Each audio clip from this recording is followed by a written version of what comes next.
Now, there's quite a few people away. I don't know what Jacques did to his table, but he's upset them. and they've all walked out on you, Jacques. It must have been the announcement this morning. So, can I welcome you? If you're new, my name is David. I'm actually the minister here.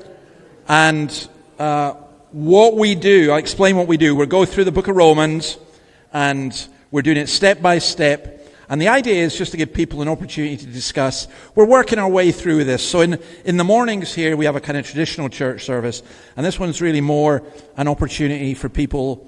I describe it this way. I would say it's a kind of combination of a Bible study, a theology class, a discussion group, and a therapy session. No, that's... yeah, I know, we need it. Well, there are some people who came here with thongs tonight, and Gail is just absolutely horrified at that. Gail still hasn't got over her Pentecostal strictness. We're trying to get her to chill out and enjoy being a liberated Presbyterian. No, we're at Romans chapter 5. And actually what we're going to look at, so the way this is going to work... Now, the other thing I was going to say, when we were doing the discussions, I was noticing sometimes they wander all over the place. And part of that is my fault, because when I ask the questions, I know what I'm asking, but it's not always immediately obvious.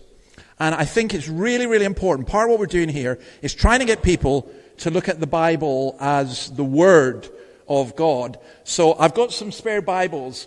If you don't have a Bible on your phone, and actually a printed Bible is easier because I find it easier anyway to walk through. But I would suggest that you have that, because the questions we're going to ask tonight, they're kind of best answered from the Bible. So let me just summarize it this way as the introduction. This is what Luther says. St. Paul speaks in this chapter. This is Romans chapter 5. With great joy and exceeding exultation. In the whole Bible, there's hardly another chapter which can equal this triumphant text. Now that's true, but we're going to look at something, and I don't normally issue trigger warnings. And for those who watch this online, and there's quite a few when we put it in later, we're going to talk about suffering and glorying in suffering. And that is such a difficult subject. And it's so easy to get it wrong. And it's so easy sometimes for those of us who are Christians to be insensitive towards the suffering of other people. So, there are these phrases. Therefore, since we've been justified through faith, we have peace with God through our Lord Jesus Christ. Now, if I can walk back some steps, 2 chapters before this, Paul has said... Well, chapter 1, he said he's about the gospel. Chapter 2, and chapter 1, he also explains why those who are not Jews and those who are pagans need the gospel. Chapter 2 explains why the Jews need the gospel. Chapter 3, he talks about how all of us are sinful, and we need this thing called being justified through faith. And that just means being put right with God through faith in Jesus. We can't do it by ourselves. Chapter 4, he gives the example of Abraham. And in chapter 5, he then says, therefore. And by the way, great principle for understanding the Bible is when you see a therefore, always ask, what's it there for? Right? It's quite, I like that. And it does. You think, well, therefore. So it refers back to the previous chapter. These things don't come on their own. Some Christians like to take individual verses, stick them on a wall, but we don't know the context. And the context is everything. You really don't understand it without the context.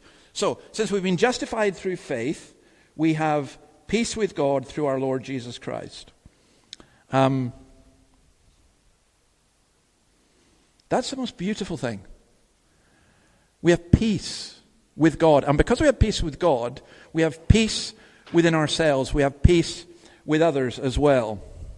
So, he then goes on to explain this a bit more. Through whom we have gained access by faith into this grace in which we now stand. Now, grace. I've asked you in one of the questions, what is grace? It's one of those words that Christians use, but what does it mean? Grace is sometimes quite hard to define. I've heard different ways of doing it, so I'll be interested to see what you come up with. But the interesting thing that Paul says here is we stand in grace. So what he's saying, there's a contrast. He's not saying, look, we stand on our own merit, saying, I'm a religious person, or I'm a good person, or I've done this. He's saying we stand in grace. It's a gift that God has given us. I was trying to think of a way to illustrate that. I just imagine if you were very, very wealthy, and if you are very, very wealthy, it's nice to know you, make this illustration come true.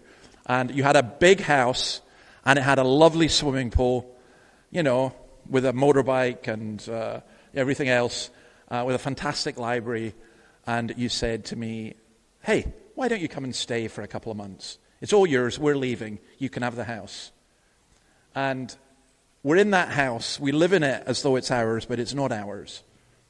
And this standing in grace is God giving us something that we don't deserve. That's the main point of that, I think. And we boast in the hope of the glory of God. Now, those of you who've been coming for the past few weeks, every now and then we come up with this idea of boasting. Well, what are we boasting about? Boasting in the hope of the glory of God. Well, what is that? I want you to discuss what is the hope of glory. I kind of get it a wee bit because you'll notice, and Stephen will appreciate this, you'll notice that I'm wearing the Jets cap. The Jets won their first trophy for 17 years, is that right? 17 years. So Stephen and I, as supporters of the Jets, and I'm basically following him, we are basking in their glory. We boast in the hope of the glory of the Jets. That's, if you're a Newcastle Knights supporter, you have no idea what glory is. It's long, long, long faded away. But you understand that. You can be boasting in what is in effect reflected glory. And actually, that's not a bad way of looking at this. It's not our own glory, it's God's glory. And also notice, it's the hope of the glory of God. Now, one thing that's really important about understanding the Bible, when the word hope is used in the Bible, it is never used the way we use it. The way we use it is to say, I hope the Jets will win the whatever, or I hope that I will get a pay rise tomorrow, or I hope. And what we mean is we wish that it would be so. We don't know it's going to be so. Hope in the Bible is used in a very different way.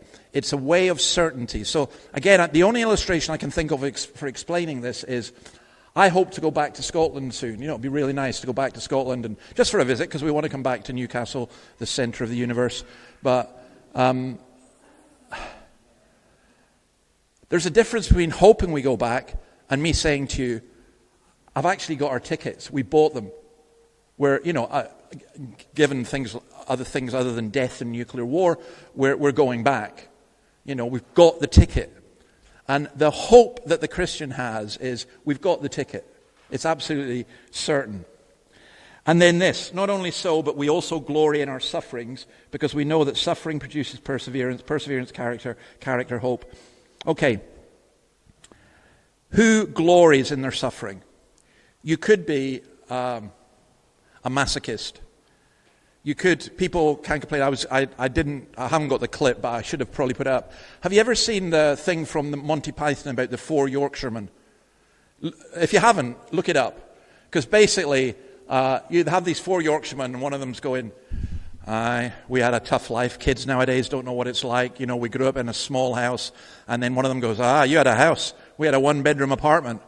Oh, you don't know what that's like. We used to live in a shed. Shed, pure luxury.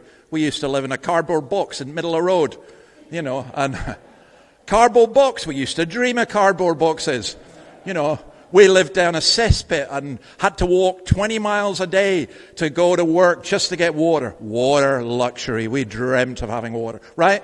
So there are people who kind of say, I met with a friend this week, and the two of us sat down and we compared notes about growing old and aching pains, and we were kind of playing suffering trumps. I got a sore back. Oh, I got a sore, And that people can kind of do that. That's not what he's talking about.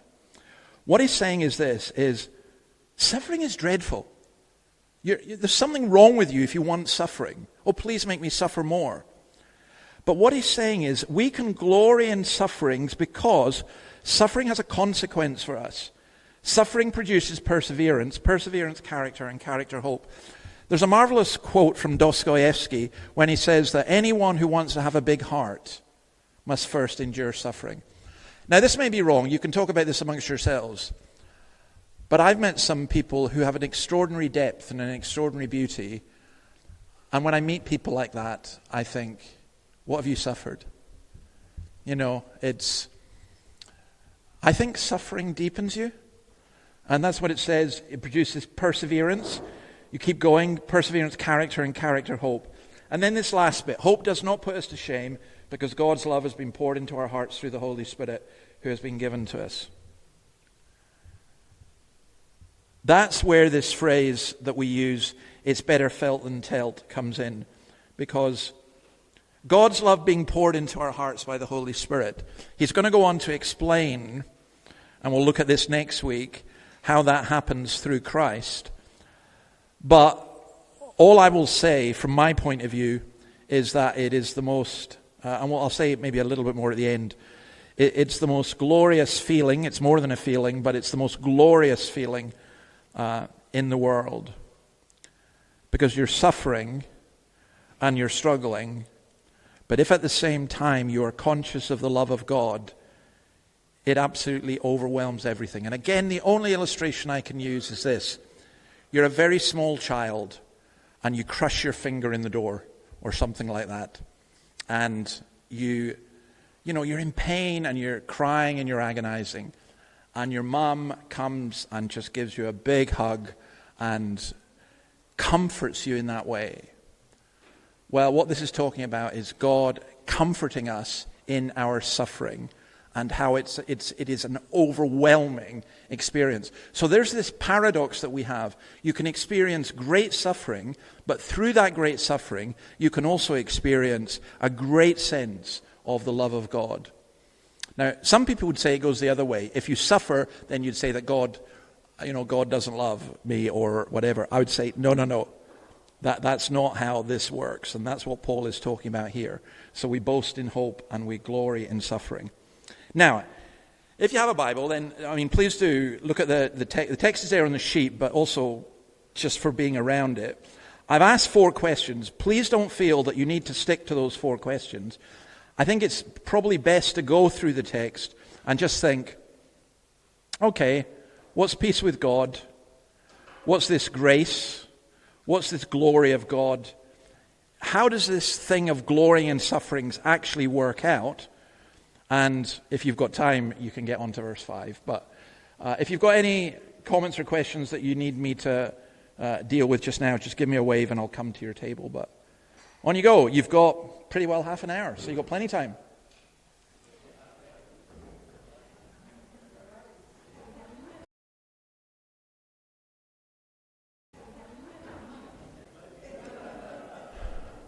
I hope you had a profitable discussion. I have learned a huge amount about animals, but that was great. Jacques, you go first. It's all yours. And then you can just pass it on to the next table.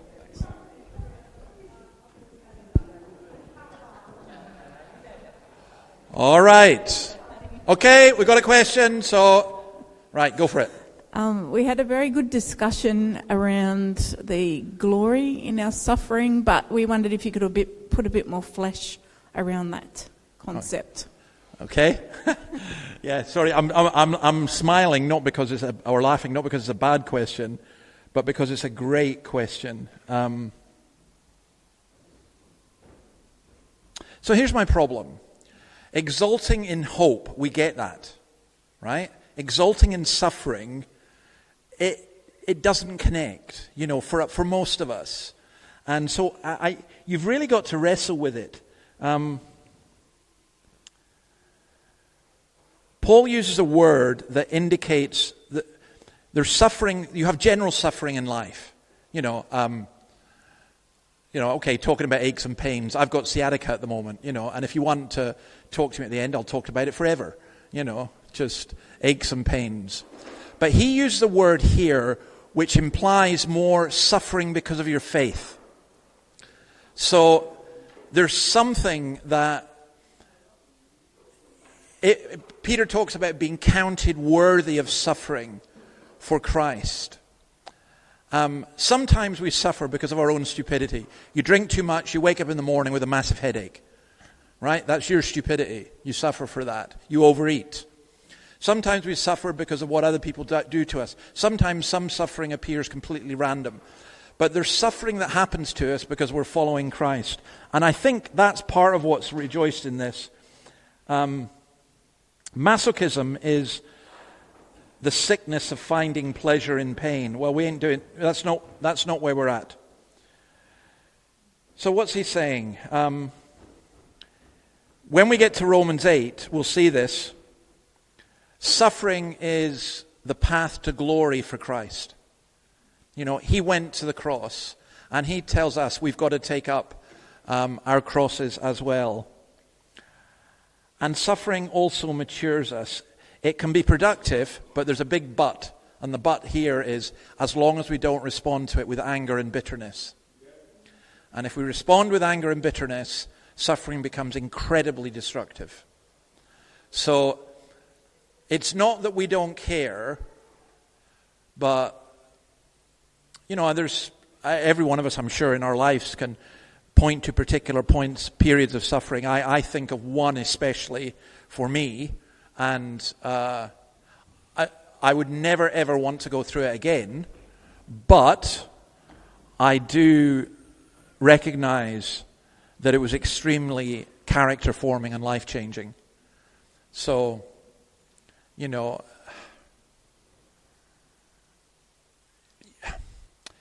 you can experience enormous loss and suffering, and yet even out of that pain, some beauty can come. And I think that's what he's talking. I think he's talking about suffering for your faith. I think he's talking about the way that Christ suffered. And I think he's saying suffering isn't meaningless. I think that's probably the worst thing to be if you think suffering has no meaning. Now, sorry, I'm giving a long answer because it's so important. That doesn't mean that every time you suffer you can work out a particular reason why you're experiencing that particular suffering. But it does mean that nothing that happens to us is meaningless. It will have a meaning. I think people write thousands of books on this, so I think I'll stop there. Jack, do you want to pass it on to the next one? Sorry, I should have said, feel free to come back with that. I didn't give you an opportunity. Sorry, you're okay? Yeah, okay, thank you. Joe. How do we know that this is not all man-made and that we're deluded into believing it's true? Okay. How do we know this is all man-made and we're deluded to believing it's true? Right. So I have a suspicion I know where this one's coming from. Do you know, it's actually a really good question, right? In one sense, it's the most sensible question to ask. But at the same time, you can ask it too much. And what I mean by that is, you know, how do we know that anything is true? Let's start with that. How do you know that anything is true? So the one that I used to get teenagers with was when The Matrix came out. I used to say to them, how do you know that you are not lying in a vat, wired up to a computer that's telling you you're in this hole here listening to this mad Scotsman talking about being wired up to a vat? How do you know that? I mean, have you ever had a dream that's so real that when you wake up you have to convince yourself, hang on a minute, you mean I'm really not on a ship, you know, or something? As I mentioned suffering, when I was in hospital, and I had a lot of delusions when I was suffering. But I'll tell you one of them that seemed to me that wasn't a delusion. I was certain I'd been in hospital before for the same thing, and I hadn't. You know, how do I know that? Annabelle and I had a discussion one time, apparently. I don't remember this. I'm told, I can't believe that I did this, but it did happen, that I was in and out of a coma, okay? And I complained to Annabelle that I complained that the nurses had thrown me out of the hospital which was the kind of ICU part, and they'd made me go and stand in the ward, and because they were Real Madrid fans, and I was wanting to watch the Barcelona game. And Annabelle said to me, David, your muscles have entropied, you're tied to this bed, you cannot move, you cannot even lift your hands, there's no TV here, and everything else. And I said, no, you're not understanding. They really did do this. I mean, I'm sure I was absolutely convinced they did this. And then she said to me, apparently she rubbed my hand and she said, David, do you just possibly think you might be wrong? And apparently my response, which I cannot believe because it's so out of character, I said, Annabelle, can you possibly admit that I'm totally right? I mean, how do you know? So what you do is, that's an extreme example. What you do is, so you do this, you look for evidence, and on the balance of probability, you say this. Now, there's one other thing that I would say. Ultimately, it's an inner conviction that comes from the Holy Spirit. I think you can look at the evidence all you want, and it gets to a certain point. It got me to a certain point. I have to say that the more I studied as a historian the Bible, there were some parts I really struggled with, but the more I realized, whoa, there's much more to this than just a religious book. So how you know is by examining the evidence. How you know is, I think, through prayer. How you know is the same way as we know a lot of things, by putting it into practice and seeing if it works. That's maybe another way I would put it. And this is not going to be a very satisfactory answer. I find with the Bible that reading the Bible changes you. But I also find this, that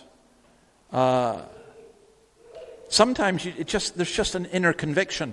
So for me, I did one day, it just came absolutely to me, no, there's no way that this is not true. It was a real deep inner conviction. But the question's fair enough. It can be answered at different levels. I think ultimately it needs the Holy Spirit to reveal His Word to us. But He often does that by us just simply reading the Word. Do you want to come back on that, Joe? Or anything? You're okay. You're totally satisfied with that answer. No, I know. But yeah. Actually, Rachel, do you want to add something to that? Feel free. Oh, there's too much. No. Okay, all right. John, on you go. If we already have peace with God, why do we still experience hardship? Well, okay, that's an interesting question. If we already have peace with God, why do we still experience hardship? You can have peace in the midst of hardship.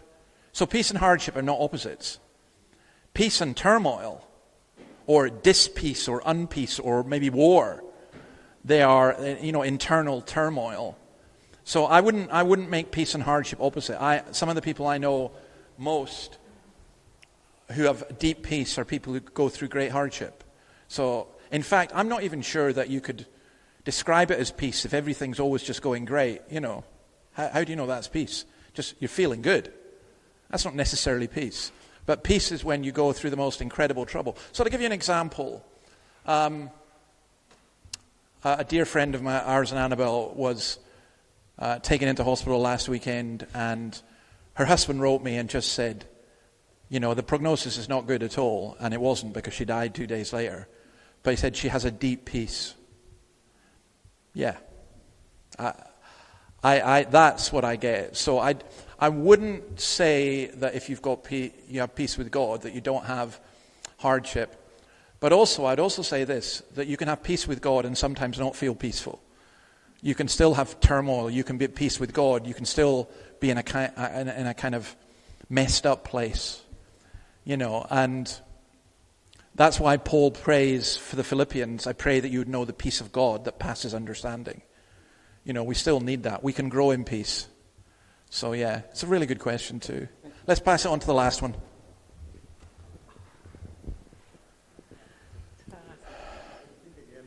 It's Cedric. I've got to think again. Okay. I just want to say something first. Was really important to me. Yeah. After Charlie Kirk was assassinated, yeah, I'm encouraged everybody to have a look at this. His wife, I forgot her name, she gave an amazing address, and she finished with the man's name who shot him. Yeah. I forgive you. Yeah. Now, I would suggest she had that desire to have peace, which would not have happened unless she forgave him. Yeah. Now, we were talking about suffering here, and I'm glad the table agreed with me, because I've suggested that the suffering, it has to be associated with suffering for Jesus, suffering for Christ. Because in the world we're going to suffer. We're going to have... I quoted a statistic as having done some of the work I've done. I think these numbers may be the same. 1 in 3 females quite likely will be sexually abused in their life, and 1 in 4 males. Well, that's suffering. Does that mean that at age 2 or 3 these people were Christians? I don't know. But I think the suffering is a theological concept here, because it's about suffering for Christ, and that produces the perseverance and the character and hope. That's okay. So the question is that okay? What do you think? Well, I kind of already said that, but I think it's partially true. I think it goes too far to say that's the only kind of suffering we have. Because, I'm coming back to the sciatica. I'm going to keep talking about this. I don't have sciatica because I'm suffering for Christ. I don't... there's a lot of things that we have that are not specifically suffering for Christ. But what he says here is we glory in our sufferings. I think it's only Christians who can really glory in their sufferings because we're able to set them into perspective. So the great perspective there is for Paul. He says, now remember, Paul had been beaten up. He'd been left for dead 3 times. He'd been imprisoned. He'd been betrayed. You name it. He'd gone through it. And then he talks about our light and momentary troubles. And he's contrasting that with the weight of glory that is coming. And that ties in with this. So I think that when you're suffering, and I hope and pray that I'm never on a sick bed again with the level of pain I had before. But if I do, I have to say in my head, do you know this? This will all end at some point. And I think it's very dangerous for Christians to demand that the suffering always be numbed. You can numb suffering in lots of ways. Why do people take drugs? To numb their suffering often. And sometimes we have to go through it, but the only way we can really hold on is to see the greater glory that is coming. And I've read too many of these to disbelieve them, I think, historically. People who were martyred for their faith. And for me, the worst possible one, being burnt at the stake. And I've read of several people who, in the most intense agony of their suffering, and I think they did suffer, they saw something of the glory of God. And there was a peace about them. In fact, the early Christians made an enormous impact on the Roman Empire because they knew how to die well. By the way, if you're a Christian, it doesn't mean to say that you will die a very peaceful death. Sometimes Christians do die in pain. But I'll tell you this, there is just this C.S. Lewis called it the weight of glory. There's just something that really, you long to be with Christ, which is far better. So I think there is a suffering that is for Christ, but I think there's a suffering that's not particularly for Christ, but it's just part of being part of this fallen world. How about Martin Luther flagellating himself? Yeah, well, that was stupid suffering. That's what I mean. Yeah. And then you thought, that wasn't the pathway to glory. But anyway. Yeah. Look, listen, if I go bang my head off a wall and say, ouch, I've got a headache, God, why are you doing this to me? I deserve to be struck with lightning, But Luther was taught that in order to get into the kingdom of God, you had to suffer. And it was wrong, because we get into the kingdom of God because of the suffering of Christ. I read, you were talking about Charlie Kirk. I think it was his widow again said this, and I thought it was a very good way to put it. Charlie didn't get into heaven because he died for Jesus. He got into heaven because Jesus died for him. And I just thought, yeah, whatever else, her name's Erica. And whatever else you're doing. By the way, I think I would disagree a little bit about her saying this in order to get peace. I think probably because she had peace, she could forgive him. Maybe, that there's and even then, what kind of peace? Because you're still going to suffer if you lose somebody that close. Look, let me say something about this, this last bit about the God's love being poured into our hearts through the Holy Spirit. How can you be sure of God's love? Our hope is based on the love of God, and hope doesn't disappoint us. That's what he's saying. So how can you be sure of God's love? How can you be sure of a parent's love? I think when you're a very small child, you don't ask that, unless your parents are really, really bad. But sometimes, you may be in a very intimate relationship, you say, well, how do you could doubt, how do I know that they really love me? And once you start doing that, you can go down an endless rabbit hole of, I don't know that they really love me, But how to be sure of God's love when, in one sense, your partner, if you like, or your parent is there, but you're not sure that God is there. So, I remember a lady saying to me once in a bookshop, after we'd had a discussion about something, and I'd explained about the cross and the Son of God who loved me and gave himself for me. And I remember her saying, I'm not saying I believe that is true, but if it's true, it's the most wonderful thing. I think you're almost on the way, by the way. And when you're asking about being sure, one of the things I want to ask is, do you want it to be sure? Do you want to be sure? Do you want to know? And do you want to know the love of God? And I would say there's a twofold aspect to this. There's an assurance of God's love for us, and there's the creation of our love for God. And this is where the Holy Spirit comes in.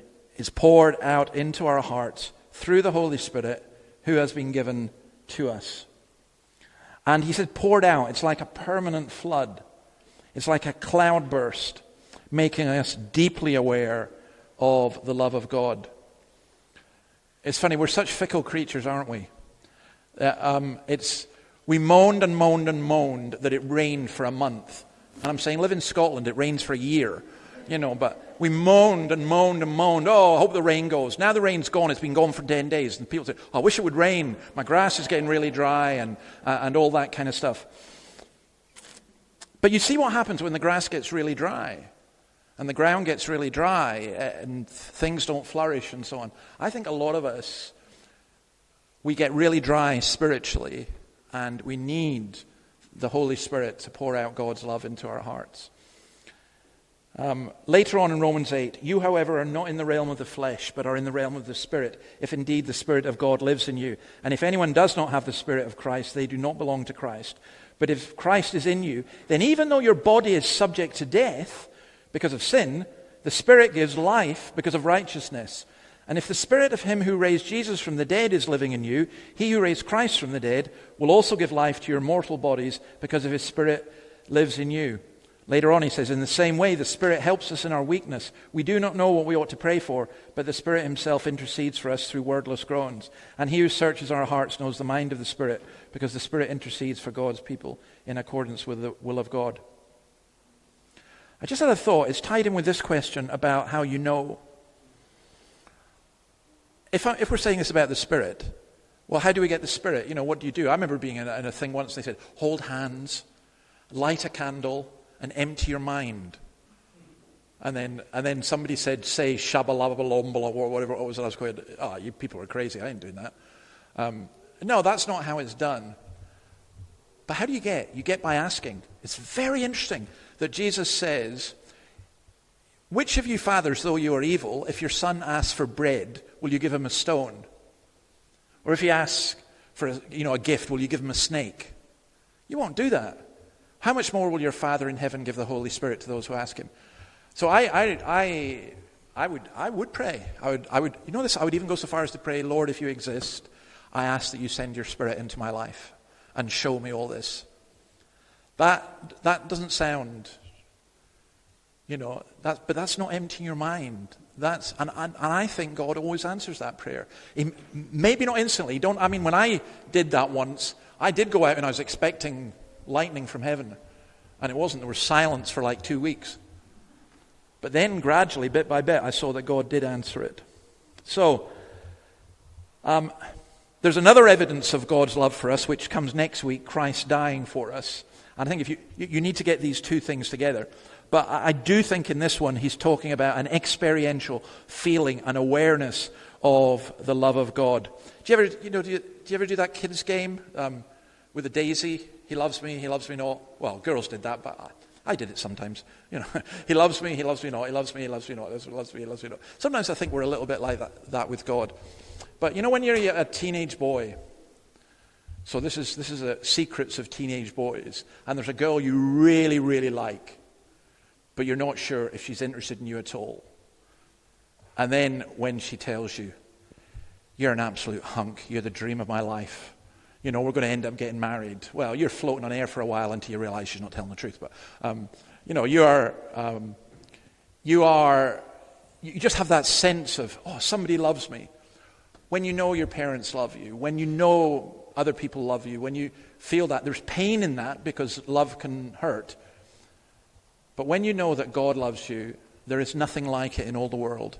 And I think ultimately it is the Spirit that does that. I'm assured intellectually of it because of the Bible, but the feeling of it is something that comes from the Spirit. And I have no qualms at all as a Presbyterian saying I want to be filled with the Spirit in that I'm filled with the love of God. And I know the love of God, and I experience the love of God. And I want people to come into the church and say, do you know this? God is really amongst you, because I get it. I sense it. I feel it. I'm sorry if that's a little bit experiential for you, but I do think that that's what's being taught here. Right, our time has gone. We started a bit late, so yeah. It's only 5:05. Oh yeah, we've got another 55 minutes. Do you know, it was so funny. Somebody was in church this morning, and this is how your mind works. You know what they said to me?